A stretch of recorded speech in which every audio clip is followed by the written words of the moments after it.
వాడిని అర్థం చేసుకుంటే షుగర్ లివర్ బాగుంటాయి, బీపీ కూడా కంట్రోల్లో ఉంటుంది. ఆహా, అర్థం చేసుకోకపోతే మీరు కారు అమ్మేసి అంబులెన్స్ కొనుక్కోవాల్సి వస్తుంది. అంటే వాడు సూటిగా మాట్లాడితే మనకు తిక్కు అనిపిస్తుంది, ధైర్యంగా మాట్లాడితే కోపం వస్తుంది. కాకపోతే వాడికి ఓపిక చాలా తక్కువ, 2 మాటలే వింటాడు. మూడో మాటకి తిడతాడు, అప్పుడప్పుడు కొడతాడు కూడా. మీ కొడుకులో ఏమైనా బెటర్ క్వాలిటీస్ ఉంటే చెప్తారా?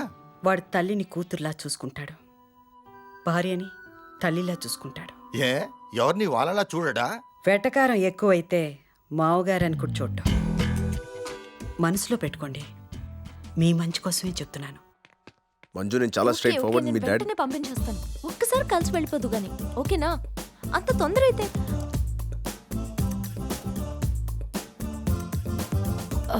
అత్తయ్య మీరేంటి ఇక్కడ? అత్తయ్య